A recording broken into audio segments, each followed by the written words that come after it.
નમસ્કાર દર્શક મિત્રો, હું જીગર દેવાણી આપ સૌનું સ્વાગત કરું છું ફિલિંગ્સ ગ્લોબલ મીડિયાના પ્લેટફોર્મ પર. ફિલિંગ્સ આમ તો કહેવાય કે 25 વર્ષથી જૂનું અને જાણીતું એવું મેગેઝિન જ્યાં આર્થિક, શારીરિક, સામાજિક, માનસિકથી લઈને અનેક પ્રકારના તત્વોને વર્ણવતા સ્વાસ્થ્યથી લઈને આર્થિક, રાજ્યથી લઈને દેશ અને પરદેશ સુધીના તમામ વિષયોને આવરી લે છે. પરંતુ ફિલિંગ્સનો બીજો અર્થ સ્વાભાવિક રીતે લાગણી થાય, અને જ્યારે વાત લાગણીઓની થાય તેવા વ્યક્તિઓને અચૂક ફિલિંગ્સ કવર કરે છે અને કવર પેજ પર પણ મૂકે છે, જેમને લાગણી સાથે પોતાની વ્યથા, પોતાના સંઘર્ષ એને એક સફળતા તરફ દોરી છે. હવે એ લોકો જ્યારે લાગણીને સંઘર્ષથી સફળતા તરફ લઈ જતા હોય, એ લોકો માટે પોતાનો બિઝનેસ માત્ર પ્રોફિટ પૂરતો સીમિત નથી હોતો, પરંતુ માનવ કલ્યાણ માટે એક પ્રેરણા સ્ત્રોત હોય છે. અને હવે જ્યારે માનવ કલ્યાણ માટે પ્રેરણા સ્ત્રોતની આપણે જ્યારે વાત કરી રહ્યા છે, ત્યારે આપણે નિશિતભાઈ મહેતાને કેવી રીતે ભૂલી શકાય? નિશિતભાઈ મહેતા, આપ માઇક્રોસન કંપની જે વર્ષોથી કાર્યરત છે તેને આપ ચલાવી રહ્યા છો, અને જે રીતે આ કંપની જે રીતે ચાલી રહી છે, જે વ્યક્તિઓથી ચાલી રહી છે, એ ખૂબ મોટી વાત છે. દર્શક મિત્રો, તમને જણાવવા માંગીશ કે મોટા ભાગે જે કંપની દોડે છે, ઉડે છે અને આસમાનને અસર કરી ગઈ છે એવું આપણે કહેતા હોઈએ છીએ, પણ શું તમને ખબર છે એ વ્યક્તિને ચલાવનાર વ્યક્તિ કદાચ પોતે ન ચાલી શકતો હોય તો? કંપની ચલાવવા માટે સ્ટ્રેટેજી જોઈએ. સ્ટ્રેટેજી માટે મેન્ટલ હેલ્થ આવશ્યક હોય છે. મેન્ટલ હેલ્થ માટે એક સ્ટ્રેટેજી અને એક સારું એજ્યુકેશન આવશ્યક હોય છે. પણ શું તમને ખબર છે એ જ સ્ટ્રેટેજી બનાવનારા લોકોમાં મુખ્યત્વે ક્યાંક કોઈ મેન્ટલી ચેલેન્જ હોય તો? તમને જાણીને નવાઈ લાગશે, પણ બધું હું કહી દઈશ તો નિશિતભાઈ શું કહે છે. એટલે આ પ્રેરણા સ્ત્રોત જે કહાની છે, આ આખી વાર્તા છે અને આ આખી સફળતાની જર્ની છે, આપણે નિશિતભાઈ પાસેથી જાણીશું. સૌપ્રથમ નિશિતભાઈ, પ્રોફેશનલી વાત આપણે આગળ વધારીએ એ પહેલા તો હું તમને પૂછવા માંગીશ કે આપનો જન્મ ક્યાં થયો હતો અને આપનું બાળપણ કેવું રહ્યું હતું? નિશિતભાઈ, મારો જન્મ ભાવનગરમાં થયેલો છે અને બાળપણ પણ ભાવનગરમાં થયેલું છે. ગીજુભાઈના અહીંની બાળ મંદિર અને ગીજુભાઈની સાથેના હરભાઈ ત્રિવેદીના હોમ સ્કૂલમાં ભણેલો છું. પણ કોઈ ભાર વગરના ભણતર વાળી થિયરી એ વર્ષોમાં હતી, એટલે રમત રમતા રમતા ભણવા જઈએ, ભણીને આવીને સીધા રમવા જઈએ, વચ્ચે કાંઈ ઘરે લેસન કરવાનું હતું જ નહીં, અને એ રીતે વ્યક્તિત્વનો વિકાસ થયેલો છે. ખૂબ સરસ. અને તમે જે રીતે વ્યક્તિત્વના વિકાસની વાત કરી, પહેલા તો પરિવારમાં નાનપણમાં કેટલા લોકો હતા? કારણ કે હવે એવું સિંગલ પેરેન્ટિંગ વાળી એક પ્રથા ચાલુ થઈ છે, પણ પહેલાના જમાનામાં આપણે જોતા હતા કે સામૂહિક કુટુંબ અને કાકા, બાપા, મામા બધા ભેગા રહેતા હતા. આપના કુટુંબમાં કેટલા લોકો હતા અને કેવા પ્રકારનો ઉછેર હતો, કેવો સમય હતો? નાના મોટા કુટુંબ હોય, મોટું કુટુંબ હોય, સ્કેરસિટી પણ હોય, પણ છતાં સમજણની પરિપક્વતા એ વર્ષોમાં જોયેલી હતી કે ઓછામાં પણ સંતોષપૂર્વક કેમ જીવવું જોઈએ, ને એ વ્યથામાંથી પણ સારા જોઈને જોવાની અને વહેંચવાની આદત પડી ગઈ હતી. એને વેચીને જીવવું કેમ, એ અમે નાનપણથી જોયેલું છે. કેમ કે અમે 4 ભાઈઓ અને મારે 6 બહેનો, હું છેલ્લો ડબ્બો છું, અને 10 ભાઈઓ બહેનો. પણ અમે એકબીજાની કાળજી કેમ રાખવી, એકબીજાનું ધ્યાન કેમ રાખવું, એકબીજાની સાથે પ્રાસ કેમ મેળવવો, આ બધામાંથી અમે પસાર થયેલા છીએ. અને એના કારણે કોઈ જગ્યાએ કાંઈ તકલીફ પડી નથી, ઓછું આવ્યું નથી. ઓછું આવવાનો સવાલ ક્યાં છે કે જ્યાં જેમ સગવડતા વધતી જાય છે એમ ઓછું આવવાનું વધતું જાય છે. એટલે હકીકતે સ્કેરસિટીમાં જેટલી સમજણની પરિપક્વતા હોય છે, એટલી પરિપક્વતા જ્યારે બધી જ વસ્તુ તમને મળતી જાય એમ આપણે વધારે સંકુચિત થતા ગયા. બહુ સાચી વાત, ખૂબ સરસ વાત કરી. અને જેટલી જરૂરિયાત ઓછી હોય છે એટલું વધારે સારું આપણે ડિલિવર કરી શકતા હોઈએ છીએ. એક વિદ્યાર્થી કાળ તરીકે તમારો એ સમય કેવો રહ્યો હતો? કારણ કે તમે જે વાત કરી કે 10 ભાઈ બહેન, આટલું મોટું કુટુંબ, તો ભણવામાં પણ કહી શકાય કે પહેલાના જમાનામાં એટલી વ્યવસ્થા નથી, એટલી સગવડો નથી. તો વિદ્યાર્થી તરીકે કેવી રીતે તમારો એ ઉછેર થયો હતો? કેવા પ્રકારે સિંચન, તમારું ઘડતર તમારી અંદર એનું આવ્યું હતું? અને કહેવાય કે મા બાપ અને પરિવારની સાથે શિક્ષકોનો પણ એક મોટો ફાળો હોય છે. તો આપણા જીવનમાં પણ આખા વિદ્યાર્થી કાળમાં કયા ધોરણમાં શું નવા પડકારો આવ્યા, કે કેવી હતી એ જર્ની વિદ્યાર્થી કાળની, સ્કૂલથી લઈને કોલેજ સુધી? એટલે વિદ્યાર્થી કાળમાં વાસ્તવિકતા સ્વીકારવાની માનસિકતા હતી. હું એવરેજ સ્ટુડન્ટ હતો. SSCમાં 49%, પોલિટેકનિકના કોલેજમાં સિવિલ એન્જિનિયરિંગમાં એકવાર એટીકેટી, એકવાર ફેલ, 3 વર્ષનો કોર્સ 5 વર્ષમાં ખૂબ મિત્રો બન્યા. પબ્લિક રિલેશનને ઇમ્પોર્ટન્સ આપતો હતો. મેં કોઈ દિવસ એકેડેમિકને કોમ્પિટિશન અને કમ્પેરિઝન ગણી નહોતી, કારણ કે મને ખબર છે કે હું પ્રેક્ટિકલમાં સોલિડ આગળ વધવાનો છું. એવી પહેલેથી માનસિકતાનું ઘડતર થઈ ગયેલું હતું કે નોકરી કરવી જ નથી. અને જે લોકો છેલ્લી લાઈનમાં બેસનારા હોય એ ગ્રેટ ઓબ્ઝર્વર હોય, અને જે માર ખાઈ શકે એ માલ ખાઈ શકે. એટલે એ રીતે જોતા બહુ સ્પષ્ટતા હતી કે નોકરી કરવી જ નથી.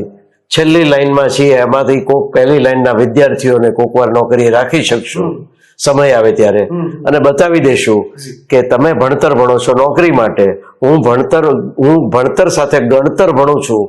મારે પોતાને સારા બિઝનેસમેન બનવું છે, ઇન્ડસ્ટ્રીયાલિસ્ટ બનવું છે. એવી સ્પષ્ટતા પહેલેથી હતી. તમે છેલ્લી લાઈનની વાત કરી, છેલ્લી લાઈન પર તમે બેસતા હતા. દરેક અંત એક આરંભ હોય છે. એ છેલ્લી લાઈનથી પણ એક નવી પહેલી લાઈન શરૂ થવાની હતી. એ કદાચ તમને એ સમય ખબર નહીં હોય, પણ એમના આત્મવિશ્વાસનું એક બીજું ઉદાહરણ આપું તમને. આ છેલ્લા સવાલના જવાબમાં તમને કીધું નિશ્ચિતભાઈએ કે હું એક એવરેજ સ્ટુડન્ટ હતો અને એસએસસીમાં 49% હતા. પણ નિશ્ચિતભાઈ એ સમયે તો 49%ની બહુ મોટી વેલ્યુ હતી. ના, પણ તોય સિવિલમાં માંડ મળ્યું હતું. મારે થવું હતું મિકેનિકલ એન્જિનિયર, પણ મને મિકેનિકલ માટેના મારી પાસે ટકાવારી નહોતી. પણ મેં કીધું જો સિવિલ નહીં કરીએ તો કોઈ છોકરી નહીં આપે, એટલે મેં કીધું સિવિલ તો સિવિલ ભાઈ અત્યારે કરી લ્યો, પછી છેલ્લે પૂરું થાય પછી આપણે જે હથોડા મારવાના હોય એ મારશું. પછી મિકેનિકલમાં અને પ્લાસ્ટિક્સમાં જ જંપલાવ્યું, અને મિકેનિકલ અને પ્લાસ્ટિક્સમાં જંપલાવવાની જે અંદરનું પેશન હતું, ગાંડપણ હતું, એ ગાંડપણ પહેલેથી પકડી રાખ્યું. ને અત્યાર સુધી પ્લાસ્ટિક સાથે મિકેનિકલ સાથે જોડાયેલો છું, અને એને ઓછામાં ઓછા 53 વર્ષ થઈ ગયા છે. ખૂબ સરસ. તમે જે રીતે વાત કરી કે 2 થી 3 વાર એટીકેટી પણ આવી હતી. આ જમાનામાં જયારે એટીકેટી આવે છે તો વિદ્યાર્થીઓને એવું થતું હોય છે કે અમે ભણવામાં ઠીકઠાક છીએ, અમે શું કરી શકીશું કે ભાઈ નહીં, આવા બધા ઘણા સવાલ થતા હોય છે. અને પરિણામે આત્મવિશ્વાસની કમીના અભાવે બિઝનેસ ઉભા કરવાને લઈને એન્ટરપ્રિન્યોરશિપ તરફ આગળ વધવાનો એક આત્મવિશ્વાસ કે સપોર્ટ ન હોય ત્યારે નોકરી તરફ આગળ વધતા હોય છે. તમારું પહેલેથી નક્કી હતું કે પોતે એક બિઝનેસ જ કરવો છે, કે સમય સૂચકતા વાપરી, કે પછી ગો વિથ ધ ફ્લોમાં તમે કંઈક નવી વસ્તુ પકડી? ના, મને પહેલેથી અંદરની ઈચ્છા હતી અને ગાંડપણ હતું કે મારે કોઈની નોકરી નથી કરવી, મારી ઉપર કોઈ બોસ જોતો નથી, એટલે મારે બિઝનેસ જ કરવો છે અને બિઝનેસમાં જ આગળ વધવું છે.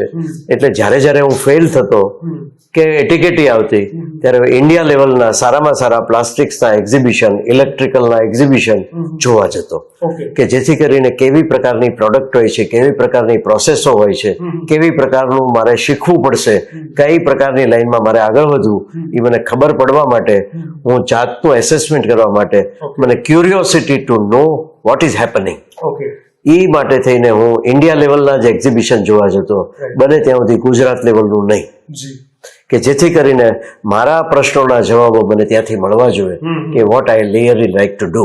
અરે વાહ. પ્લાસ્ટિક તરફનો લગાવ ક્યારથી આવ્યો? પહેલેથી કે આકર્ષણ હતું, કે ગટ ફિલિંગ હોય ને કે કદાચ આપણે આના માટે બનેલા છે અથવા આ આપણા માટે બનેલું છે? એટલે પ્લાસ્ટિક્સમાં જ એવું મને પહેલેથી હતું કે હું પ્લાસ્ટિક્સ માટે જ છું અને મારે પ્લાસ્ટિક્સમાં જ ઊંડા ઉતરવું છે.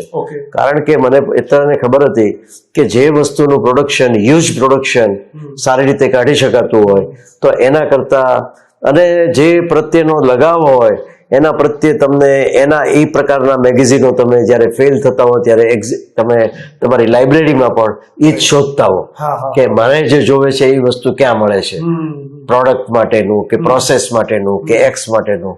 એ મને મટીરિયલ મળતું ત્યારે હું કોઈ કંપની નહોતી ખોલી તોય પીએન મહેતા એન્ડ કંપની કરીને હું બધા રિપ્લાય કાર્ડ મોકલતો અને મને જવાબો આવતા.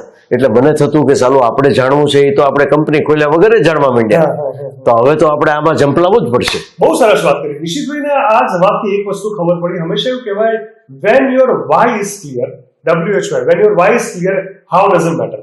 અને એમનો વાય ક્લિયર હતો, શું કામ કરવું છે, એક વિઝન સાથે તેઓ આગળ વધી રહ્યા હતા. નિશિતભાઈ વાત કરી કે કાર્ડ બનાવીને પણ તમે ક્યાંક પહોંચી જતા હતા અથવા લોકો તમારો રિસ્પોન્ડ કરતા હતા, તો શું અનુભવો હતા એ તમે મને કહેશો કે એ વખતે સંઘર્ષ પણ કંઈક અલગ પ્રકારનો હશે? વ્યવસ્થા ના હોય, સુવિધાઓ ના હોય, પરિબળો ના હોય, એટલો બેકઅપ સપોર્ટ ના હોય, અને એવા સમયમાં જસ્ટ એજ્યુકેશન કમ્પ્લીટ કર્યું એટીકેટી સાથે, પણ પણ એક પોતાની અંદરનું કમિટમેન્ટ, પોતાની જાત સાથેનું, પોતાના પ્રોફેશનલ ટચ સાથેનું કેવા પ્રકારના સંઘર્ષ હતા એ દિવસો? એટલે સંઘર્ષો તો જો બિગિનિંગ હોય એટલે હંમેશા કહેવાય છે કે ગુજરાતીમાં કહેવત છે કે 1000 દિવસ સુધી માણસે ટકી રહેવા માટે પેશન્સ અને પેશન બેયને તમારે ખંભા ઉપર લઈને ફરવાનું છે. અને એવી પ્રકારનું ગાંડપણ કે 1000 દિવસ સુધી હું ડ્રિલિંગ કરું ને હોલ ન પડે તો એ દાખલો ગણ્યા વગર નહીં રહેવાનો, બીજો દાખલો નહીં ઉપાડવાનો, આ કામ થવું જ જોઈએ, કેમ ન થાય. એ ગાંડપણ તમને હોવું જોઈએ અને એ ગાંડપણની સાથોસાથ ધીરજ પણ તમારી પૂરતી હોવી જોઈએ. પણ એ પરીક્ષાઓમાંથી પસાર થવા માટેની અંદરની માનસિકતા પૂરેપૂરી હતી કે આ વસ્તુ કરવી જ છે અને એ દ્રઢતા પણ હતી અને નિશ્ચયબદ્ધતા હતી અને ઈચ્છા શક્તિ, બર્નિંગ ડિઝાયર હતી. અને બર્નિંગ ડિઝાયર હોય છે ત્યારે તમને કોઈ રોકી નથી શકતું. એટલે બહુ સાચી વાત છે. ધીરજ એટલે માત્ર રાહ જોવું નહીં, પરંતુ રાહ જોતી વખતે કેવા પ્રકારની ક્ષમતાનો અનુભવ કરવો એ ખૂબ જરૂરી છે. અને જે દ્રઢતાની વાત કરી, કમિટમેન્ટની વાત કરી, કમિટમેન્ટ મોટા ભાગે આજના લોકો બોલી તો દેતા હોય છે, પણ જેવી પરિસ્થિતિ થોડી ડાવાડોળ થાય એવું કમિટમેન્ટમાંથી થોડા હટી જતા હોય છે.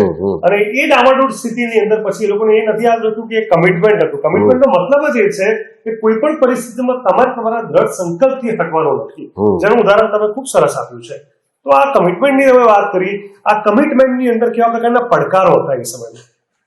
એટલે કમિટમેન્ટ કરીએ ત્યારે પડકારો ઘણા બધા પ્રકારના આવી શકે, પણ એમાંથી તમે ફક્ત અર્થ પ્રાપ્તિ માટેની જે માનસિકતાના ગોલ હોય તો અર્થ કરતા જ્ઞાન, સમજ અને ક્યાંક પહોંચવા માટેનું તમારું માનસ ઘડતર, એ 3 વસ્તુ વધારે ઇમ્પોર્ટન્ટ છે. હું હંમેશા મારો ગોલ અત્યારે 53 વર્ષે પણ પૈસા કે અર્થ મેં રાખ્યો નથી હજી પણ.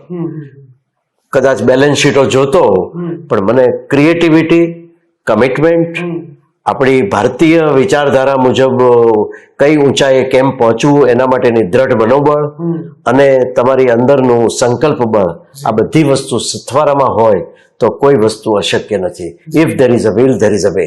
અરે વાહ, બહુ સરસ વાત કરી. અને જે પ્રકારે અત્યારે પણ આત્મવિશ્વાસ તમારામાં ઝડકી ઉઠે છે એનાથી એવું ખબર પડે છે કે બીજા 53 વર્ષમાં હજી ઘણી નવી વસ્તુ આપણને જોવા મળી શકે તેમ છે. ખાસ કરીને નિશિતભાઈ, સફળતાની સીડી જયારે ચડતા હો અને સફળતા હાથે ન લાગે અને સંઘર્ષોના પગથિયા વધી જતા હોય એ વખતે કોઈ ખાસ સપોર્ટ પણ ના હોય, તો મોટા ભાગના લોકો, ખાસ કરીને આજના યુવાન લોકો છે, એ લોકો એવું કરતા હોય છે કે પોતાનો ગોલ બદલી નાખતા હોય છે, પોતાનું વિઝન ક્યાંક કોમ્પ્રોમાઇઝ કરતા હોય છે, અથવા બિઝનેસની જે એમની ઈચ્છા શક્તિ હોય કદાચ નોકરી તરફ વળી જતી હોય છે. એમાં કંઈ ખોટું પણ નથી, લાંબુ ગાળું નુકસાન જો થતું હોય તો, પણ તમે વસ્તુ ટકાવી રાખી. કારણ કે રાતોરાત તો આ બધી વસ્તુ ઊભી થઈ નહીં હોય, તો ટકાવી રાખી અને એ સંઘર્ષે સફળતામાં બદલી, એ જે આખો જે ટર્નિંગ પોઈન્ટ હતો એ ક્યારે તમને મહેસૂસ થયો કે નાઉ ધીસ ઇઝ ધ ટાઈમ કે હવે પાછું જવાનું નથી, હવે બધું પાર પડવાનું છે? મને એવું લાગે છે કે જ્યારે તમારા ગોલ જે છે ને, ઓબ્જેક્ટિવ ઓફ લાઈફમાં, એ મટીરિયલ અને પૈસા કરતા તમારે શું પ્રાપ્ત કરવું છે, શેના લીધે તમારો કોન્ફિડન્સ વધે છે, કઈ પ્રકારનું કામ કરો છો તો તમને અંદરથી સેન્સ ઓફ સેટિસ્ફેક્શન મળે છે, sense of satisfaction, that is most important. હવે મેં મારા પૈસા અને મટીરિયલ વર્ડ સાથેનો નાતો એટલો બધો મેં ઇમ્પોર્ટન્ટ રાખ્યો જ ન હોય, એ આછો પાતળો હોય પણ ઇમ્પોર્ટન્ટ એટલો નહીં કે જે મને હાવી કરી દે. કોઈ પણ વસ્તુ મળે કે ન મળે, પણ મને ગાંડપણ ક્રિએટિવિટીનું હતું. અને ક્રિએટિવિટી માટે તમારું પ્રોસેસ છે, એમાં તમારું મનોબળ અને તમારી એની પ્રોસેસમાં તમારું involvement, that is most important. એટલે એ ઇન્વોલ્વમેન્ટમાં તમે કોઈ ક્રિએટિવ બાબત કરી શક્યા કે ધારો કે તમારે પડકાર આવે કે ભાઈ ફોરેનની આ પ્રકારની પ્રોડક્ટ છે, ઇમ્પોર્ટ સબસ્ટિટ્યુશનની છે, જે લાખો પીસ ફોરેનથી, જર્મનીથી કે જાપાનથી મંગાવવા પડે છે, આપણે કેમ ન બનાવી શકીએ? તો એવું ગાંડ પણ હતું કે ન કેમ બનાવી શકીએ, એની પછવાડે 1 વર્ષ કાઢવું પડે, 2 વર્ષ કાઢવા પડે, તો પણ એની પછવાડે એ પ્રોસેસમાં હું લાગી પડતો.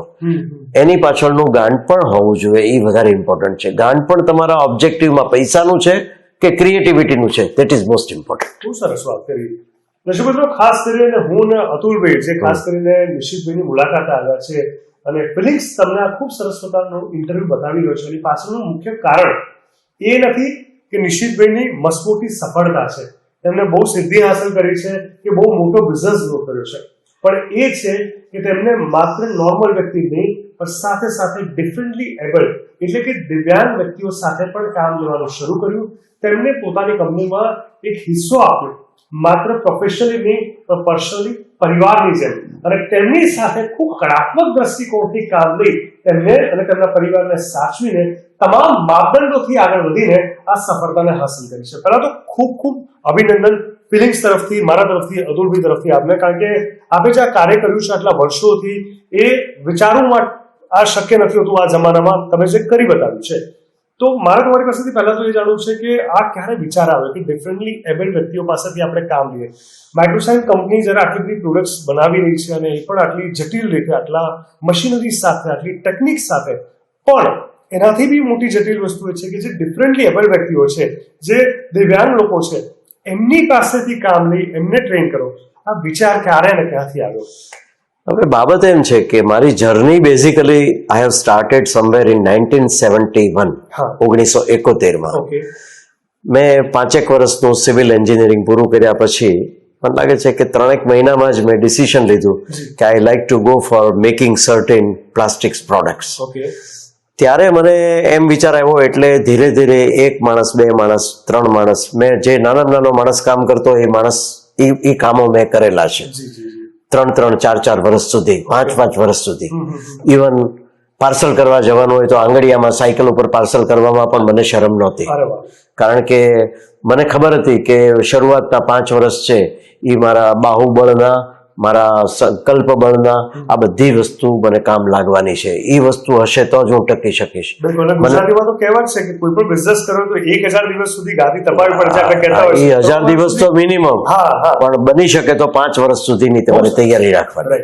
એવી ધીરજ પહેલેથી હતી જ કે અમને અમારા ઘરના હિસ્સામાં અમને મકાન મળ્યું હતું, જગ્યા મળી હતી, પણ એની સાથે પૈસા ખાસ નહોતા, પણ અંદરની ઈચ્છા શક્તિ જબરજસ્ત હતી. એટલે એના કારણે મેં પોતે 15,000 જેવા નાના એવા ઇન્વેસ્ટમેન્ટમાં મેં અમારા HUF પ્રોપર્ટીમાં, જગ્યામાં મેં મારી નાની શરૂઆત કરી. નાની શરૂઆત કરવામાં અમારે ત્યાં નોર્મલ લોકો, મિત્રો, પાર્ટ ટાઈમ છોકરાઓ બધું મળતું. એટલે વહેલા બીજા મળે એ પહેલા જે કામ જેમની પાસે કરાવવાનું હોય એ કામ પહેલા આપણને આવડવું જોઈએ. એ આપણને ન આવડે તો આપણે કામ લઈ નહીં શકીએ. એ આપણને રમાડી પણ શકે અને એના એ કહે એ પ્રમાણે કરવું પડે. એ જે કહે એ પ્રમાણે કરવું, એના કરતા સાચું શું છે એ સમજવા માટે આપણે એ કામ કરી લેવું. એટલે આપણે એની પાસેથી કામ લેવાનું સરળ બને. એટલે અમે નોર્મલ લોકોને રાખતા ગયા. એમ કરતા અમારો પ્રવાસ લગભગ 86-85 સાલ સુધી પહોંચ્યો. એટલે 15 વર્ષ. એટલે કહેવાતા નોર્મલ લોકોની નબળાઈ અને એ લોકોનું કેને કે વીકનેસ ક્યાં હોય છે એ પણ જોવા મળી. દરેકને ભગવાને કુદરતે સ્ટ્રેન્થ પણ આપી છે અને વીકનેસ પણ આપી છે. બંનેનું એનાલિસિસ કરતા ઘણીવાર કહેવાતા નોર્મલ લોકો ક્યાંક વિકલાંગ ક્યાં છે, ક્યાં વીકનેસ છે. વિકલાંગતા અલગ રીતની હોઈ શકે.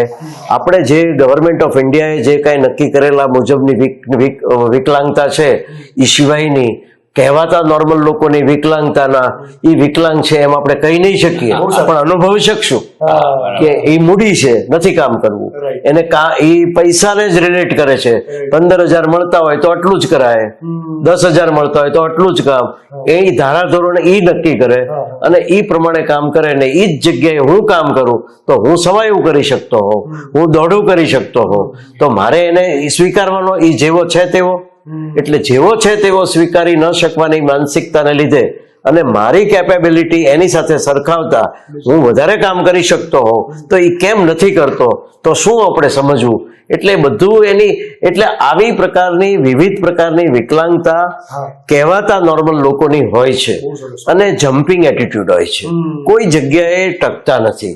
વર્ષ, 2 વર્ષ ને 3 વર્ષ તો છેલ્લું વર્ષ હોય, 1000 દિવસમાં તો ભાગી ગયો હોય. એટલે સ્થિરતા ન હોય એવા લોકોને તમે તમારા સ્ટાફમાં પરિવારના સભ્ય બનાવી શકો. કેવી રીતે કરી શકો? પરિવારના સભ્ય એ બની શકે કે જેને લાંબા સમય સુધી તમારી સાથે સથવારામાં કામ કરવું છે, ટૂંકા ગાળા માટે નહીં. અને એક કર્મયોગીની ભૂમિકાએ કામ કરવું છે.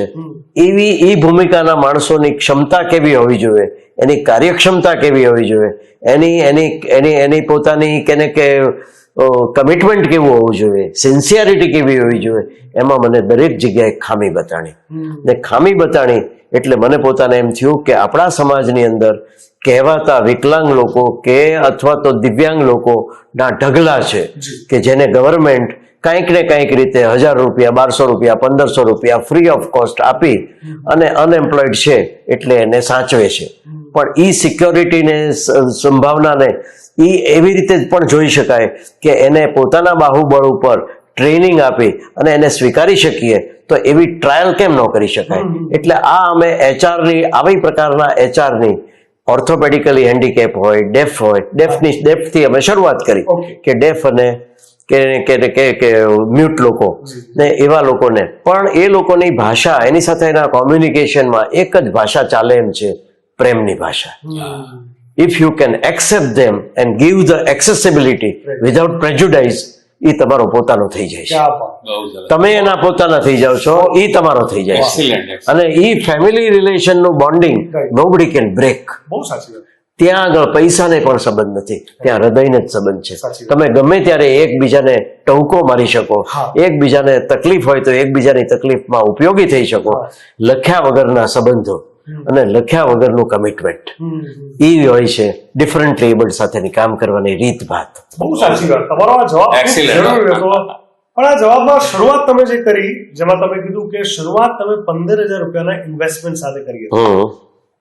થોડાક સમય પહેલાની વાત છે, લગભગ મહિનો પણ નહીં થયો હોય કદાચ, તમને ખબર હશે, જેકી શ્રોફે હમણાં એક વાત કરી હતી જેમાં એને કહ્યું હતું કે જો મેં મારા ગાડીઓનો શોખ પૂરો ન કર્યો જે તે સમયમાં, મારી જવાનીના સમયમાં, અને એ પૈસા મેં જો ઘરમાં રોક્યા હોત અલગ અલગ જગ્યાએ તો આખું અંધેરી મારું હોત.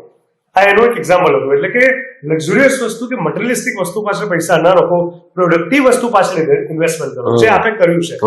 તો આજના યુવાનોને શું મેસેજ આપવામાં આવશે કરીને? કારણ કે 15,000 રૂપિયાનું આ ઇન્વેસ્ટમેન્ટ આજે અઢળક લોકોને રોજગાર તો આપી જ રહ્યું છે, એવા લોકોને રોજગાર પણ આપી રહ્યું છે જે લોકો માટે પોતે કોઈ આશા અપેક્ષા નતા. એ લોકો માટે પોતે જ એક હિંમત બનીને ઉભરી આવ્યા તમારા આ પ્લેટફોર્મ થકી, અને સાથે આટલી મોટી જર્ની સફળતાવાળી ઇકોનોમિકલી તો તમે ઉભી કરી જ કરી છે. તો એ ઇન્વેસ્ટમેન્ટની જે તમે વાત કરી છે, કારણ કે આપણે એક લેશન છે, ડીસીપી પાસે આપણે ઘણું બધું શીખવા સમજવાનું છે. આ મેનેજમેન્ટનો પાર્ટ કેવી રીતે આપવામાં આવશે? એટલે મને એમ લાગે છે કે લોકોએ પોતાના ગોલ જ્યારે નક્કી કરે છે ત્યારે ભૂતાન ગવર્મેન્ટનું તમે સાંભળ્યું હશે કે ત્યાંનું હેપીનેસનું શું છે. તમે પોતે તમારું હેપીનેસ માટે કેમ જાગૃત ન છો? આપણે એક જણ કરીએ કે your journey should be for the happiness, not only for the money and material. That can never give you the sense of satisfaction. Money પૈસા છે એ કોઈને, તમે આ કોરોના વખતે જોયું હશે કે ફોરેન કન્ટ્રીમાં બધા પૈસા ઉડાડતા હતા, મને કાંઈ કામ લાગી શક્યા નથી. તો એમાંથી પણ તમને સમજાય એમ છે. મને તો પહેલેથી સમજાયેલું હતું કે I am doing anything for the happiness. મારા સોલના સેટિસ્ફેક્શન માટે હું જીવું છું અને મારા જીવનમાં સુગંધને ઉમેરવી છે, મારે મટીરિયલને ઉમેરવું નથી. સુગંધ સાથે જીવો. તમારા તમારી પોતાની અગરબત્તી તમે કરીને જાઓ. You give tribute to your self. બિલકુલ. આજે મને એવું લાગે છે કે રણમાં ખીલ્યું ગુલાબ, આપણે એવું કહી શકીએ તમને લઈને. અસર ફરી એ કહેશો નિશિતભાઈ, તમે કીધું કે 1971 શરૂઆત કરી હતી અને 1986 થી આ એક બદલાવ આવ્યો જે ડિફરન્ટલી એબલ્ડ વ્યક્તિઓ સાથે તમે કામની શરૂઆત કરી. આ 15 વર્ષમાં તમે એ કીધું કે નોર્મલ એવા વ્યક્તિઓ જે લોકોની અમુક દિવ્યાંગતા છે માનસિક ધોરણે, કામ કરવાને લઈને, નહીં કરવાને લઈને, ખાસ કરીને જે કહેવાય ને કે આટલામાં આટલું થાય પ્રકારની માનસિકતા લોકોમાં છે એને લઈને, તો આ કેવા પ્રકારના સૌથી મોટા પડકાર અથવા અનુભવો એ સમયમાં હતા જે તમને વિચારવા પણ મજબૂર કરી દીધા કે કયું નોર્મલ ને કયું એબનોર્મલ? એટલે પછી જેમ જેમ અમે પ્રયત્ન કરીને ટ્રાયલ કરતા ગયા ત્યારે એ મોટો ડિફરન્સ દેખાવા માંડ્યો કે આ નોર્મલ લોકોની અંદર પડેલી બીમારી ગણો કે બીમાર મન ગણો કે પછી એની વિકલાંગતા ગણો, અને આ વિકલાંગોની પછવાડે પડેલી એની સારપ ગણો કે એની પોતાની સ્ટ્રેન્થ ગણો, એ અમને નજરમાં આવી ગઈ. અને એ બે જ્યારે કમ્પેર થવા માંડ્યું ત્યારે સમજવા માંડ્યું કે એટલી શારીરિક વિકલાંગતા છે શરીરના કોઈ પણ અંગોની, that is less important. More important is આની અંદર શું છે, સાચી વાત. અંદર શું છે એ અમે પીછા નહીં શક્યા, જોઈ શક્યા, અનુભવી શક્યા અને કામે લગાડી શક્યા. જેના કારણે we have created win win situation. એ સ્થાપિત થતો ગયા, એ આખી ફેટર્નિટી સ્થાપિત થવા માંડી અને એના કારણે અમે એક સારા માણસ બનવાની પ્રક્રિયામાં સારા માણસ બનવાનો પ્રયત્ન કરતા ગયા. જી જી. કહેવાય છે ને કે જેવી દ્રષ્ટિ તેવી સૃષ્ટિ. જે ઘણા લોકોને અડધો ગ્લાસ ભરેલો લાગે, ઘણાને અડધો ખાલી લાગે. દર્શક મિત્રો, સાપને દૂધ પીવડાવશો તો બી ડંખ મારશે, ગાય પાસેથી દૂધ લેશો તો બી દૂધ આપશે ને માત્ર ઘાસ જ ખાશે. એટલે કોને શું આપવું ને શું લેવું, કોની પાસેથી શું લેવું ને શું જોવું, એની દ્રષ્ટિકોણ તમે આ શીખવાડ્યો છે અનુભવથી. કારણ કે તમે વાત કરી કે દરેક વ્યક્તિની અંદર કંઈક કળા છે, દરેક વ્યક્તિની અંદર કંઈક સારપ છે. આ સારપને તમે ઓળખીને બહુ મોટી વાત છે. પણ હવે વાત અહીંયા કંપનીમાં કામ કરવાની આવે, કારણ કે આ ટેકનિકલ કામ હોય છે, આમાં મેન્યુફેક્ચરિંગનું કામ હોય છે, અહીંયા ફિઝિકલી થોડી ઘણી સ્ટ્રેન્થ પણ જોઈતી હોય છે. પણ એમાં ચેલેન્જ લોકોને તમે જ્યારે હાયર કર્યા તો હાયરિંગ પ્રોસેસમાં શું પડકારો અનુભવ્યા હતા? એટલે હાયરિંગ પ્રોસેસની અંદર પડકારોમાં એવું બને કે દરેક જગ્યાએ તમે ડાયરેક્ટલી સીઈઓ હો તો તમે તો બધી જ જગ્યાએ ટ્રેનિંગ દેવા જવાના નથી. પણ ટ્રેનિંગ ન દેવા જવાના હો તો તમારા અંડરમાં આવતા જે 5-7 અધિકારી જેવા હોય વ્યક્તિ, અધિકૃત વ્યક્તિ, એને મેં એક સમજાવ્યું કે તમે લોકો આજથી 10 વર્ષ પછી 15 વર્ષ પછી આ કંપની છોડશો, રિટાયર થશો, તમારે મંદિરોમાં જ જવું છે કે આ મંદિર આવ્યા છે અને મંદિરને સ્વીકારવા છે? અરે વાહ, ક્યાં વાત. હું આ બધા સોલ્સમાં મંદિરો જોઉં છું, જોતો તો અને જોઈશ. કારણ કે હું લાઈવ મંદિરમાંથી ટેવાયેલો છું, મૂર્તિવાળા મંદિરથી હું ટેવાયેલો નથી. બહુ સરસ વાત કરી. એમ કે મને લાઈવ મંદિરમાં જ જો એનું ટેમ્પલ્સ બતાતું હોય અને એની જ સેવા અને એની જ સાથેનું કામ પડવાની, એને જ હું ભક્તિ ગણતો હોઉં તો એ કર્મયોગ થઈ જાય, અને કર્મયોગ થઈ જાય તો એ ભક્તિ થઈ જાય.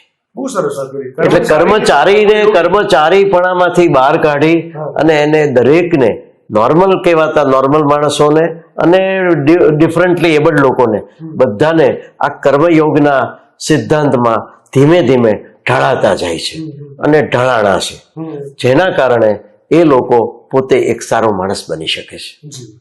એટલે કહેવાતા નોર્મલ લોકો પણ આમાં છે, જે લોકો એ લોકોનો હાથ પકડે છે એની સામે એ લોકો પણ એમ જોવે છે કે આ માઇક્રોસાઇન મજબૂત થાય છે એમાં અમારો પણ હિસ્સો છે. બહુ સાચી વાત. અને એના કારણે આ આખું પરિવાર છે, કર્મયોગી પરિવાર છે, અને આ સથવારમાં થયેલી ભક્તિ છે. બહુ સાચી.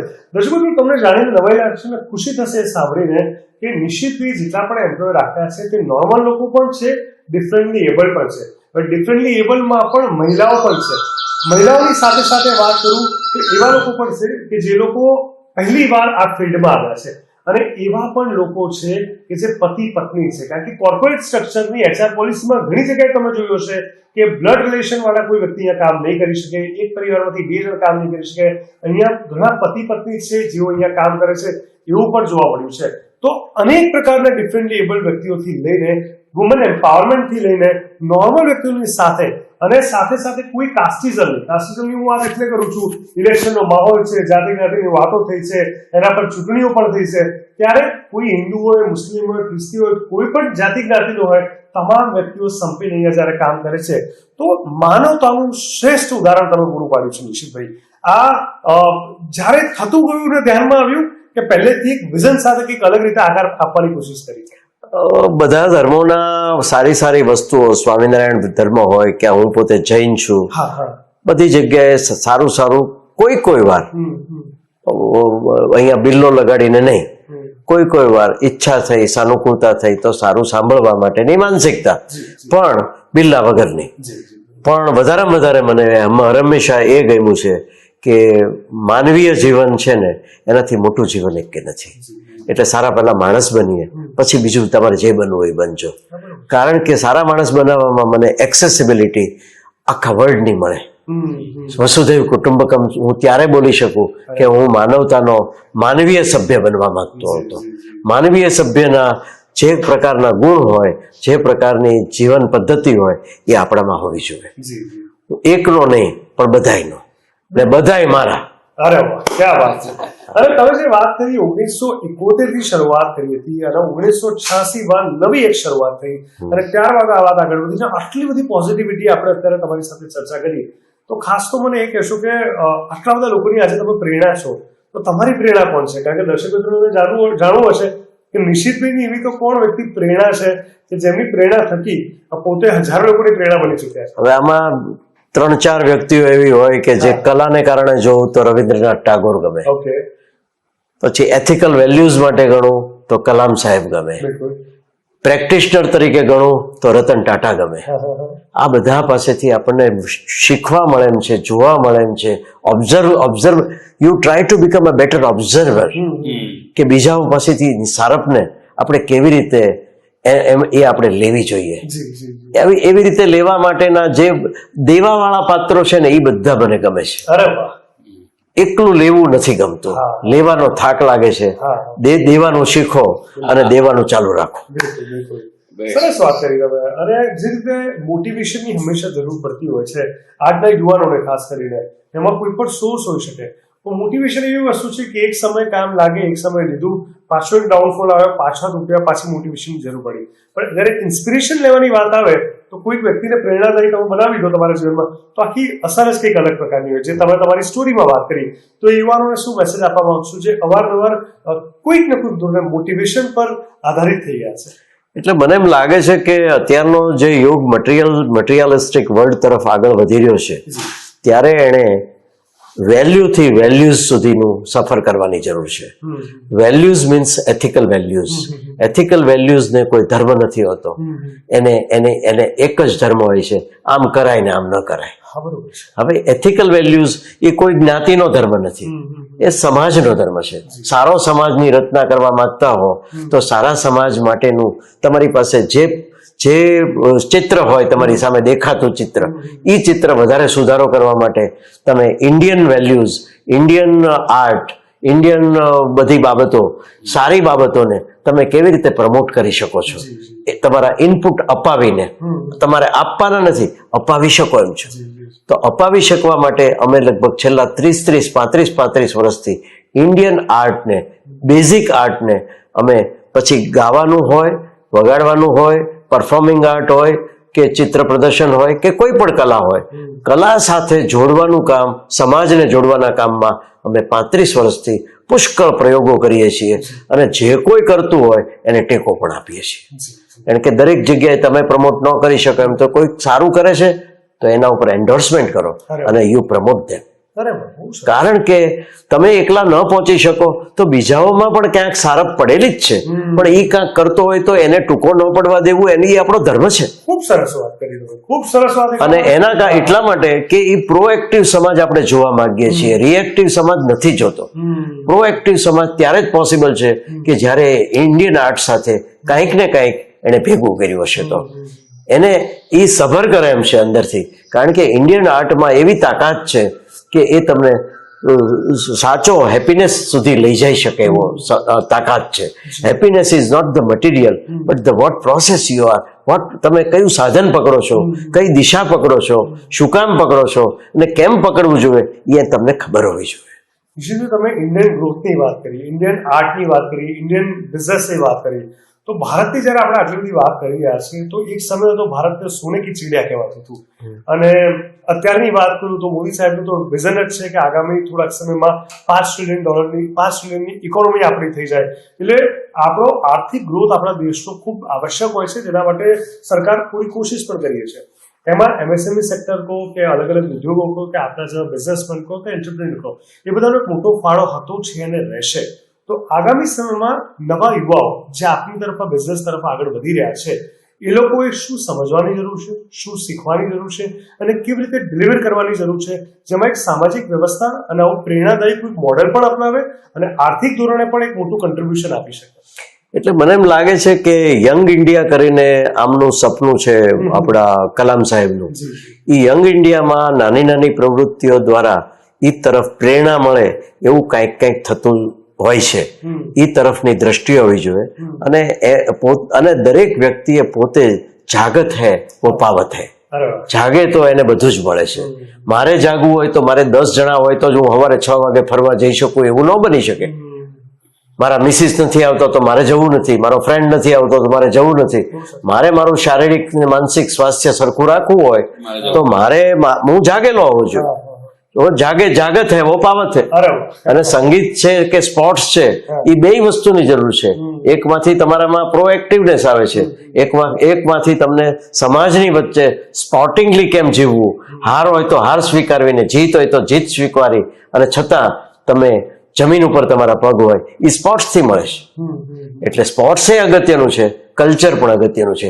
બેયમાં અમે પૂરતો સમય, પૈસા અને બધી જ રીતે અમે અમારો ટેકો જાહેર કરેલો છે અને કરતા હોઈએ છીએ. હવે સ્પોર્ટ્સની વાત કરી, હું તમારા કોને સાંભળવા માંગીશ કે પ્રોફેશનની સાથે પર્સનલ લાઈફમાં પણ ઘણા બધા અચીવમેન્ટ તમારા છે. તમારા દીકરા દીકરીઓને લઈને તમે પારિવારિક જવાબદારી, સમાજની જવાબદારી ખૂબ સારી રીતે સંભાળો છો અને આગળના સમયમાં આ બિઝનેસની સાથે સાથે ઘણી સારી ઘટનાઓ, સારી વાતો, સારા ઇવેન્ટ પારિવારિક ધોરણે પણ આગળ વધે એવું ખૂબ સરસ રીતે બેલેન્સ કરી રહ્યા છો. કેવી રીતે આ જવાબદારી, કારણ કે આજનો યુવાન છે અથવા આજના લોકો છે, કોઈ પણ જે લોકો માટે એક મોટી ચેલેન્જ થઈ ગયું છે કે પર્સનલ લાઈફ અને પ્રોફેશનલ લાઈફને બેલેન્સ કરવું, અને બેલેન્સ ન કરી શકવાનો અભાવે કે આ પ્રોફેશનલ લાઈફમાં નુકસાન ભોગવે છે કે પર્સનલ લાઈફમાં નુકસાન ભોગવે છે. તો કેવી રીતે આપ મેનેજ કરો છો અને શું માર્ગદર્શન આપવા માંગશો? એટલે મને એમ લાગે છે કે અત્યારના જીવનમાં જે પણ કોઈ છે એ કોર્પોરેટ અને લિમિટેડ કંપની કરતા હોય છે, એના આખી રીતભાત અલગ હોય છે. પણ કોર્પોરેટ હોય પણ છતાં તમે જે ટોપ લેવલ ઉપર હો તો તમે કોર્પોરેટના ડાયરેક્ટર કે XYZ હો કે જે કાંઈ હોય એના લેવલ મારેલું હોય, પણ તમે try to become as per the Gandhian philosophy, try to become a trustee of your wealth, not proprietor. તમે એના માલિક ન બનો, પણ માલિકી ભાવ તમને થકવી દેશે.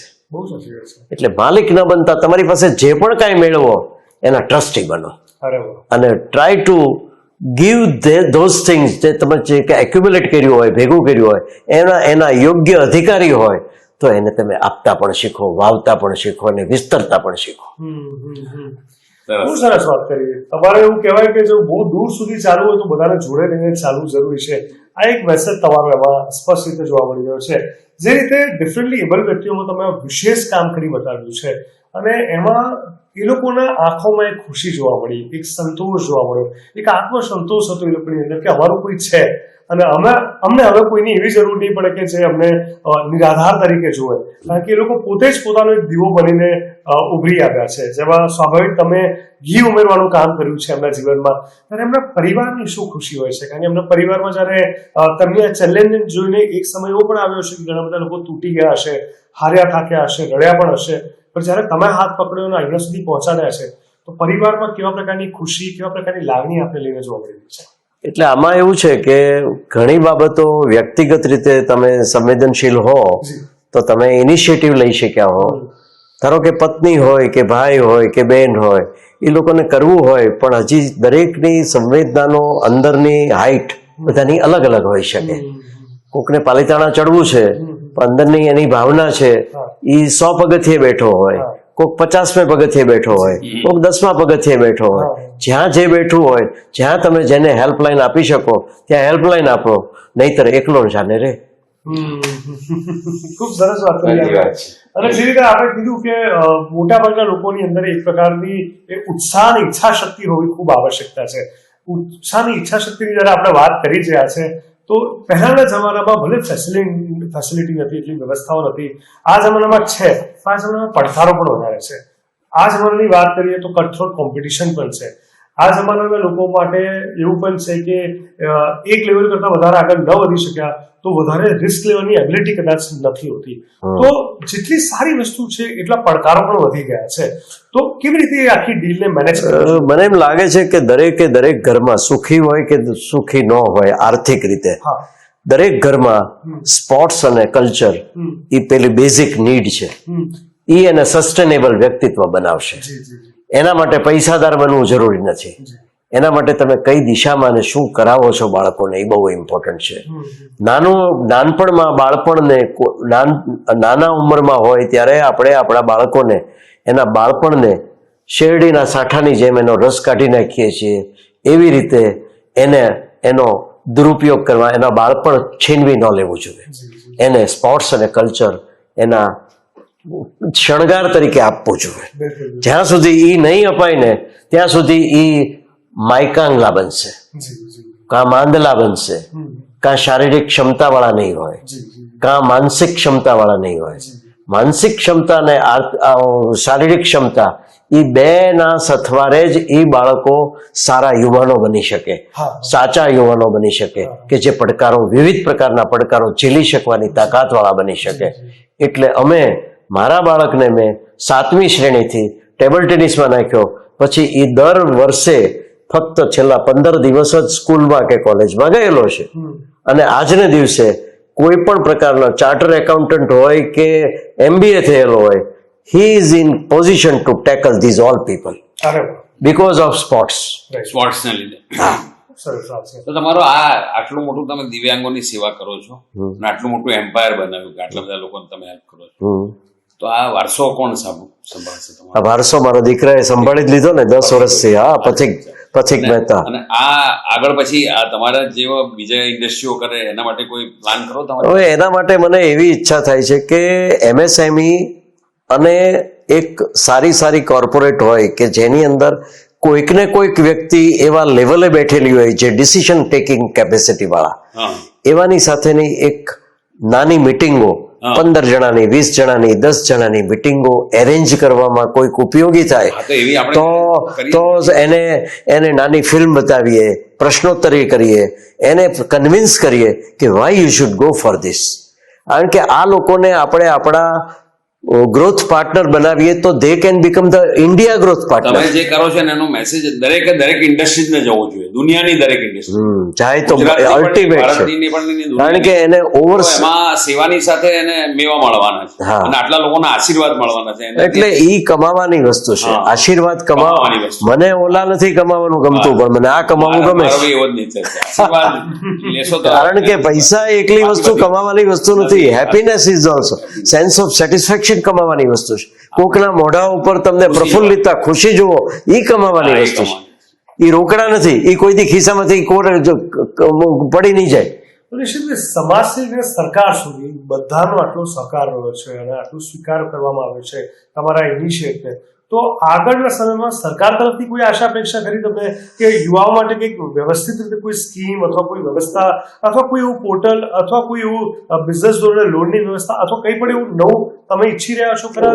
મારું એવું માનવું છે કે મને એમ્પલ ચાન્સીસ બતાય છે, પણ એની ઉપર કોન્ક્રીટ કામ નથી થતું. ઓકે. એને સ્વનિર્ભર સેલ્ફ એન્ટરપ્રિનર બનાવી શકાય એમ છે. એવા મેં 2 પ્રોગ્રામ કર્યા હતા મહુવાની અંદર કે તમારે આ બનાવવું છે, આ બનાવવું છે. એ વખતે બેંક વાળાને પણ બોલાવ્યા હતા, DIC ઓફિસમાંથી પણ બોલાવ્યા હતા. એની પાછળનો હેતુ એ હતો કે કદાચ બધી જગ્યાએ એને નોકરી જ મળે એવું શું કામ ઈચ્છું. એક કોઈક નાનો માણસ હોય, એક પગ નથી, પણ એની અંદરની અતૂટ ઈચ્છા છે કે મારે કાંઈક બનવું છે, મારે અમૂલના પેલા કરવા છે. ધારો કે અમૂલ છે એ બધી જગ્યાએ છે, બરાબર. અમૂલમાં આપણી ઓળખાણ હોય તો અમૂલ જેવા બીજી જે જગ્યાએ હોય કે જ્યાં નાનું કામ બિચારા કરી શકે એમ છે, ત્યાં આ લોકોને એક સ્પેશિયલ સ્ટોલ આપવાનો કે તમે આ બાબતમાં હું બધી તમને હેલ્પ કરીશ. તો મને મારી પાસે આઈડિયાઓનો ઢગલો છે આ લોકોને પગભર કરવા માટેનો. એવું જરૂરી નથી કે એ બધા નોકરિયાત જ બને. એ પોતાનું માથું ઊંચું રાખીને સ્વબળે પોતાની ધંધો કરી શકે અને પોતે પોતે જ તે કેને કે સ્વાશ્રયી બને, સ્વાવલંબન ઉપર બને. તમે પેલી બૌદ્ધિકની વાત કરી તો તમે એવી ઇન્ડસ્ટ્રીના નામ આપજો, હું બધાની જોડે કનેક્ટ કરું. હું તમને એ બધી લોકોને આપણે ભેગા કરીએ 20-25 લોકો. અમારા ઓલા ઉપરથી એક જણા છે જે અનિલ પટેલ, કે જેમણે આજથી 10 વર્ષ પહેલા મને એનો કોન્ટેક્ટ થયો હતો એકમાની મીટિંગમાં. ત્યારે અનિલભાઈ પટેલે મને કીધું કે નિશિતભાઈ તમે આવું બધું કરો તો અમને, મેં કીધું કે તમે મને બોલાવો, હું તમને શીખવાડું કે આમાં કેવી રીતે કરવું. એ પછીથી છેલ્લા 5 વર્ષમાં એમણે લગભગ 30-40 જણા કેને કે ડેફ એન્ડ મ્યુટ લોકોને ફોર્ડ કંપનીમાં સાણંદમાં રાખ્યા. આપણી પ્રેરણા. હા, એટલે એને કીધું ભાઈ કે મને તો આ તમારું કરો છો એ બધું મને સાચું જ લાગે છે. વેલ્સપનમાં પણ અંજારમાં અને વાપીમાં જ્યાં સ્પિનિંગ મિલ છે, જ્યાં વધારેમાં વધારે અવાજ આવે છે, ત્યાં ઈ અવાજ આવે છે ત્યાં સીધું ડેફ અને મ્યુટ ને મૂકી દીધા છે. તો એ 2 જણને તો તમારા અવાજ પહોંચ્યો છે ને કંઈક હા, એટલે ક્યાંક ને ક્યાંકથી કોઈ રીતે એવું આપણે આખા દેશમાં થાય છે કે એવું આપણે એક મુંબઈમાં મીટિંગ ગોઠવી. હા, એવું થઈ શકે, કરવું જોઈએ. સજેસ્ટ કરજો, હું બધાને કનેક્ટ કરાવીશ. હા, એક રબરના ટાયર બનાવેલી કંપની છે મિશેલિન. મિશેલિનમાં ઓછામાં ઓછા 250 જણા કામ કરે છે. ક્યાં વિદેશી કંપની? જાપાનની કંપની છે, મદ્રાસની અંદર છે ને મદ્રાસના યુનિટમાં. પણ ત્યાં આગળ છે ને એ બધા ઇન્ટેલેક્ટ ડિસેબલ લોકો છે, ડિફરન્ટલી એબલ્ડ લોકો છે. આપણે ત્યાં અહીંયા છે એ વધારેમાં વધારે લેસ એજ્યુકેટેડ અથવા તો 6-7 શ્રેણી ભણેલા હોય એવા ગામડાના લોકો છે કે જે લોકોને કોઈ હાથ પકડે નહીં એવા. પણ અમારે હાથ ન પકડે એવું જ એના કામ ગોતી કાઢે. તો આ સવારથી આયા બધું સ્ટડી કરવાનું, દરેકના દિવ્યાંગ લોકો પર ફેસ સ્ટડી કરજો. બધા ખુશ છે. એવું છે કે એન્ટ્રી અપાઈ આપણને જીગરભાઈ, ત્યારે પેલો જે દરવાજો ખોલ્યો એ માણસને કેટલો સરસ રીતે એમને ટ્રેન કર્યો દિવ્યાંગ છે અને કેટલો હસીને એને આવકાર આપ્યો. આપણે દર્શક મિત્રોને એ પણ બતાવું છું. દર્શક મિત્રો, આ જે પ્રોડક્ટ્સ ની વાત કરી રહ્યા છે, માઇક્રોસાઇનની પ્લાસ્ટિક ને રિલેટેડ જેટલી પણ પ્રોડક્ટ્સ ની આપણે વાત કરી રહ્યા છે, હું ચાહીશ તમારા વડે દર્શક મિત્રો કઈ મોટી કંપનીઓમાં આપણી પ્રોડક્ટ જઈ રહી છે, એના પાર્ટ જઈ રહ્યા છે. હવે અમારે ત્યાં જે દિવ્યાંગ લોકો જે કઈ મેન્યુફેક્ચરિંગ સાથે સંકળાયેલા છે એ બધા જ આર્ટિફિશિયલ ઇન્ટેલિજન્સી વાળા જાપાનીઝ લેટેસ્ટ ટેકનોલોજીના મશીન છે. અને એની અંદર બહુ ભણેલા કરતા થોડુંક ઓછું ભણેલા પણ દિવ્યાંગ લોકો અને વિમેન્સ એમ્પાવરમેન્ટના લેડીઝ લોકો ઇનફ છે. અને એના કારણે અમને સુખરૂપ અમે અમારી ઘોડાગાડી HR નું અમે પ્રોપર સોલ્યુશન લાવી શક્યા છે. ધીસ ઇઝ આનાથી વધારે સારામાં સારું સોલ્યુશન અમને અત્યારના જમાનામાં કાંઈ દેખાતું નથી. તમને માણસો એવા પ્રતિબદ્ધ માણસો જોતા હોય, પોતે સિન્સિયરિટી વાળા માણસો જોતા હોય, સામેવાળાને પણ જરૂર હોય, આપણે પણ જરૂર હોય, અને બેયની જરૂરિયાત મુજબ એક વિન સિચ્યુએશનનો ઊભી કરવી હોય તો ડિફરન્ટલી એબલ્ડ અને women's empowerment this is the need of the day. દર્શક મિત્રો, ખાસ કરીને આપણે જેને પ્રેરણા માનતા હોઈએ છીએ એ વ્યક્તિ જયારે આપણને મળી જાય અથવા એ આપણને કોઈ શુભકામના પાઠવે તો એનાથી મોટી ખુશીની પળ આપવા માટે કોઈ નથી. પણ શું તમે એવું વિચાર્યું છે કે તમે કોઈને પ્રેરણા માનતા હો અને એમના માટે તમે પોતે પ્રેરણા બની જાઓ? વિશેષભાઈ, તમારી જ વાત કરી રહ્યો છું. અમિતાભ બચ્ચન અને વૈદા રહેમાન જે તમારા માટે કહેવાય કે એક પ્રેરણાદાયી વ્યક્તિઓ હતા, અને તમે જયારે તમને મળ્યા તમારા ચહેરા પર ખૂબ ખુશી હતી, ખૂબ એક ઉત્સાહ હતો, ખૂબ એક લાગણી દેખાતી હતી. પણ જયારે એમના શબ્દો તમારા કાર્ય માટે જયારે સામે પ્રતિબંધિત થયા ત્યારે એવું જોવા મળ્યું કે તમે જ એમના માટે જાણે પ્રેરણાદાયી છો. શું લાગણી હતી, કેવો ઉત્સાહ હતો તેમના મોઢે, તેમના મુખે આ પ્રકારના શબ્દો અને હાવભાવ જોઈને શું ફીલ કરતા હતા? મને એવું ફીલ થયું કે મને બહુ જ ઉચ્ચતમ ભાગીદારો મળી ગયા. અરે વાહ. કારણ કે જે you should have sum good ambassador કે જેનો વોઇસ હોય. કોઈક મટીરિયલ બનાવે છે, સારામાં સારું બનાવ્યું છે, પણ એ સારામાં સારું બનાવનારને કોઈ વેચનાર પણ હોવો જોઈએ, માર્કેટિંગ કરનાર. એટલે મને માર્કેટિંગ પાર્ટનર મળી ગયા એવું લાગ્યું કે આવા માર્કેટિંગ ઉચ્ચતમ પાર્ટનર મળી જાય સંવેદનશીલ તો એનાથી મોટો બીજો કયો આનંદ હોઈ શકે.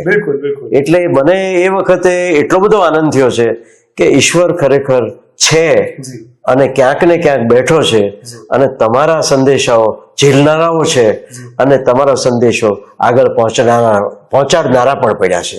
એમાં they have become the true ambassador.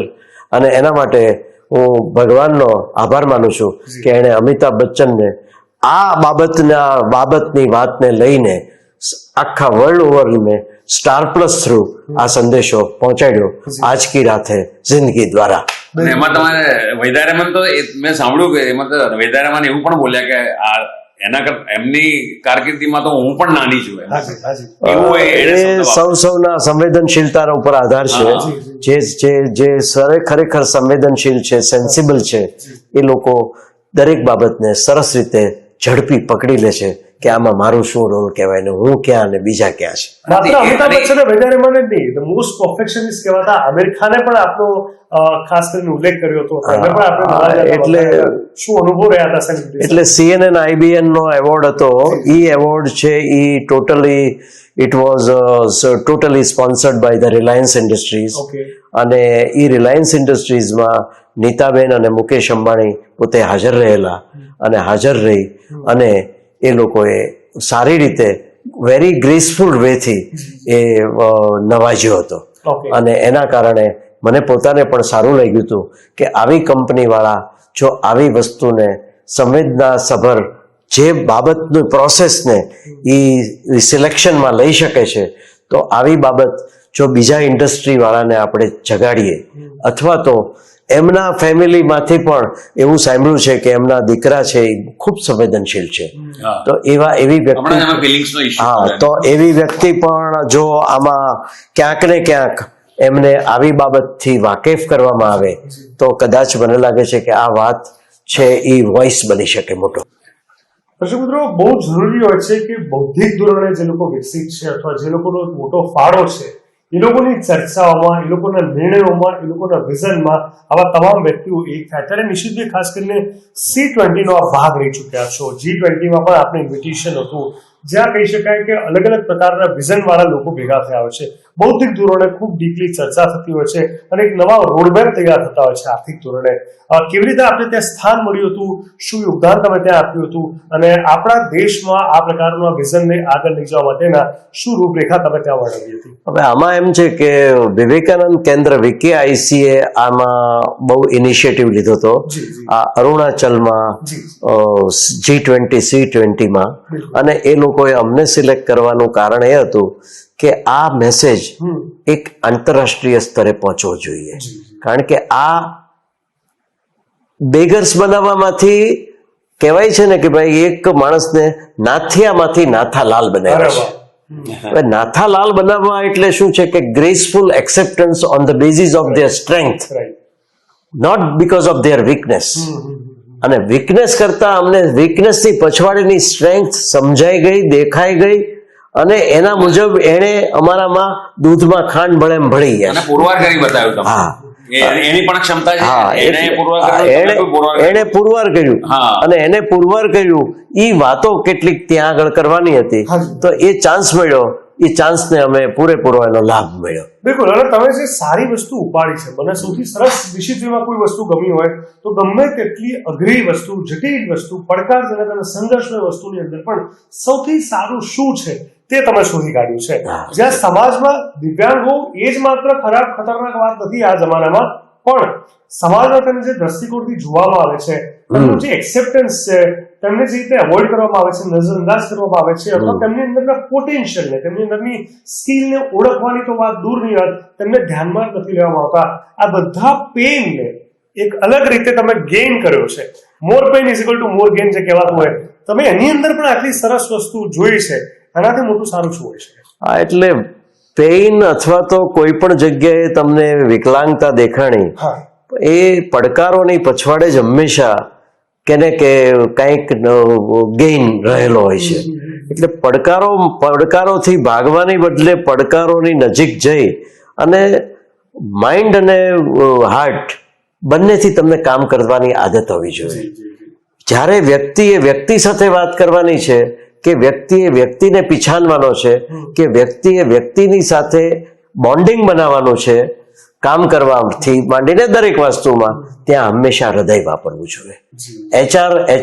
HR નો પહેલો નિયમ છે કે એવરીથિંગ, તમે રોબોટ બનાવવાનો હોય તો તમારે માઇન્ડ વાપરવાનું હોય, માણસના માનવીય રિલેશનો રાખવાના હોય ત્યાં હૃદય હોય. બિલકુલ સાચી વાત છે. કારણ કે જે રીતે નિશ્ચિતભાઈએ વાત કરી, આપણને માઇક્રોસોફ્ટ નહીં મહાદેવે બનાવ્યા છે.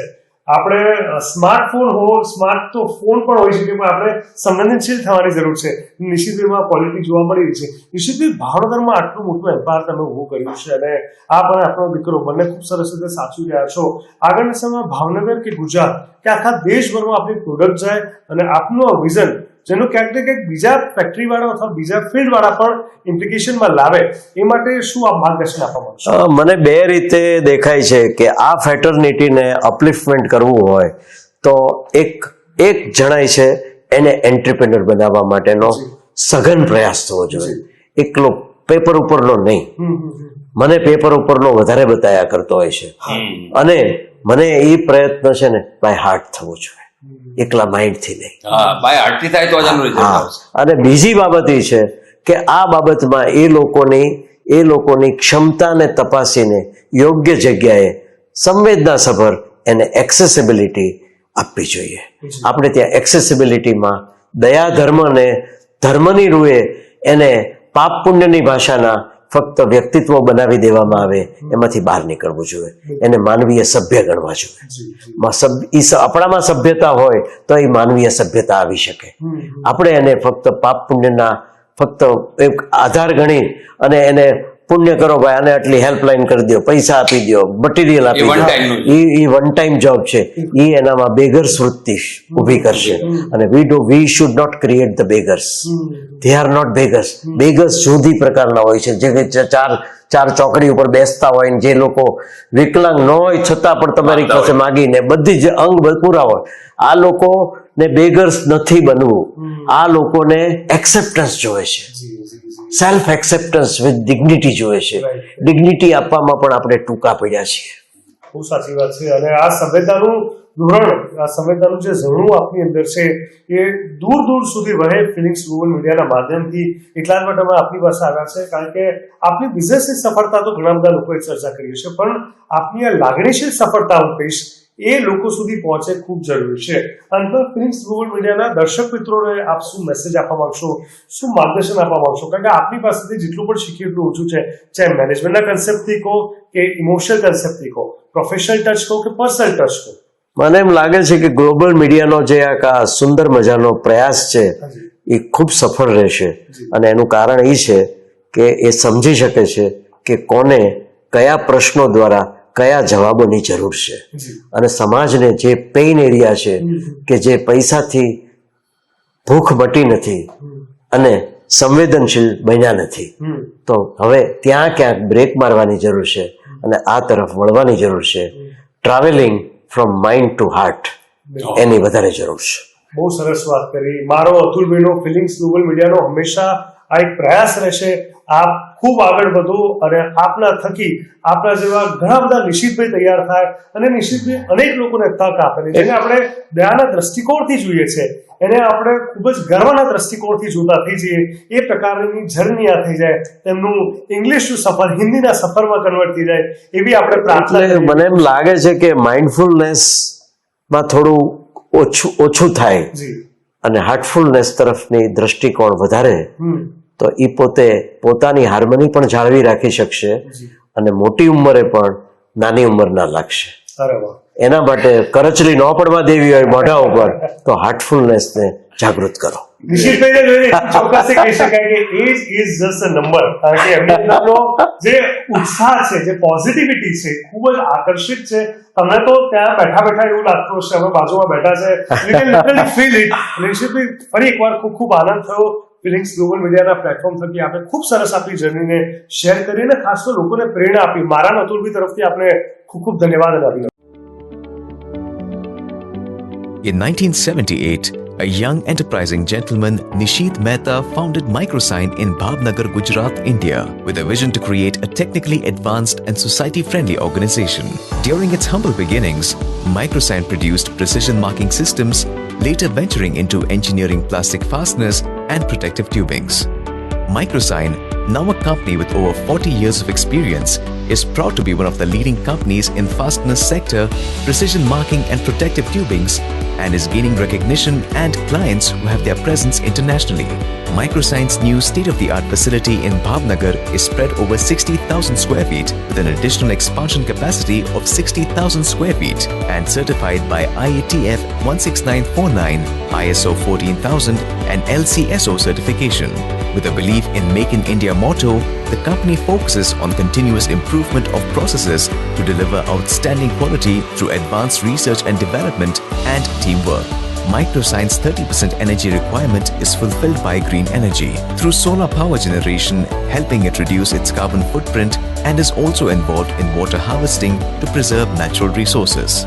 Microsign's huge range of quality products include cable ties, cable clamps and cord clips, dual lock circuit board supports, identification marker plates, facility ties, seals, chassis ties, trim rivets and clips, protective tubings, and precision marking products which are used across automotive industry, defense, aerospace, electrical and electronics, space application, packaging, and many more areas.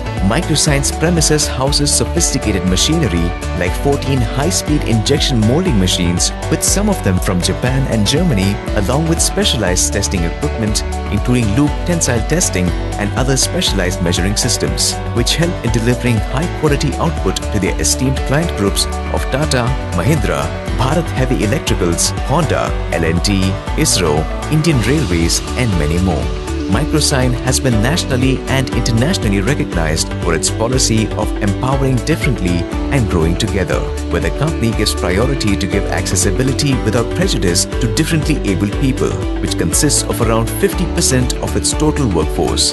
Microsign's management's consistent efforts in creating an environment where every individual's contribution is recognized and valued, and where each individual has an urge to excel and contribute to achieve the shared vision. Microsign has been featured by Amitabh Bachchan on national television. Microsign achieved global acclaim through Presidential Award in 1999, the NCP DEP Helen Keller Award, CNN IBN Real Heroes Award, and the FICCI Award. Microsign is a member of prestigious organizations like CII, ACMA, and SIDM. The management at Microsign brings decades of experience and believes in giving customer preference and utmost priority, along with societal building that leads to sustainable growth. Microsign stands for quality, commitment, services, and lasting relationships.